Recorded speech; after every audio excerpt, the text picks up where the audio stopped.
extra yarn. By Mac Barnett. Illustrated by Jon Klassen.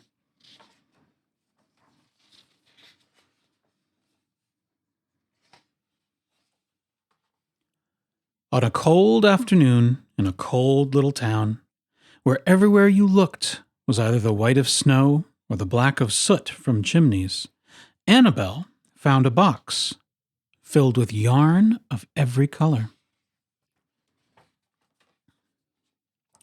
So she went home and knit herself a sweater, and when Annabelle was done, she had some extra yarn.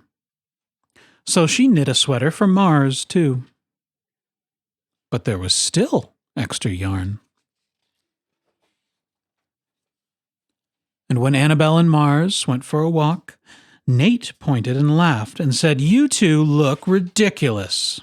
"You're just jealous," said Annabelle. "No, I'm not," said Nate. But it turned out he was. And even after she'd made a sweater for Nate and his dog, and for herself and for Mars, she still had extra yarn. At school, Annabelle's classmates could not stop talking about her sweater. "Quiet!" shouted Mr. Norman. "Quiet, everyone! Annabelle, that sweater of yours is a terrible distraction. I cannot teach with everyone turning around to look at you." "Then I'll knit one for everyone," Annabelle said, "so they won't have to turn around." "Impossible," said Mr. Norman. "You can't." But it turned out she could. And she did. Even for Mr. Norman. And when she was done, Annabelle still had extra yarn. So she knit sweaters for her mom and dad, and for Mr. Pendleton, and Mrs. Pendleton, and for Dr. Palmer, and for little Louis. She made sweaters for everyone, except Mr. Crabtree, who never wore sweaters or even long pants, and who would stand in his shorts with the snow up to his knees. "No sweater for me, thanks," said Mr. Crabtree. So she made Mr. Crabtree a hat. And even then, Annabelle still had extra yarn. She made sweaters for all the dogs and all the cats, and for other animals, too. Soon, people thought, soon Annabelle will run out of yarn. But it turned out she didn't. So Annabelle made sweaters for things that didn't even wear sweaters.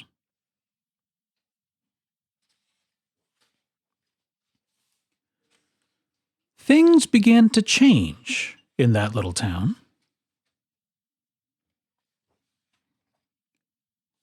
News spread of this remarkable girl who never ran out of yarn, and people came to visit from around the world to see all the sweaters and to shake Annabelle's hand. One day an archduke, who was very fond of clothes, sailed across the sea and demanded to see Annabelle.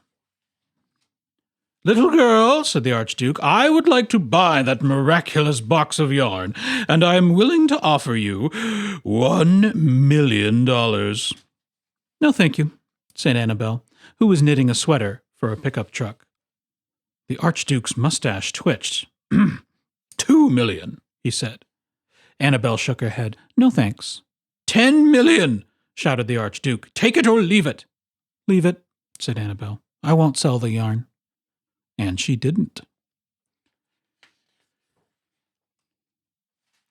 So that night, the Archduke hired 3 robbers to break into Annabelle's house, and they stole the box and took it to the Archduke, who set off across the snow and sailed over the sea. Back to his castle. The Archduke put on his favorite song and sat in his best chair. Then he took out the box, and he lifted its lid, and he looked inside.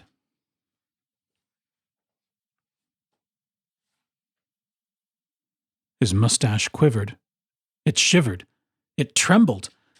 The Archduke hurled the box out the window and shouted, "Little girl, I curse you with my family's curse. You will never be happy again." But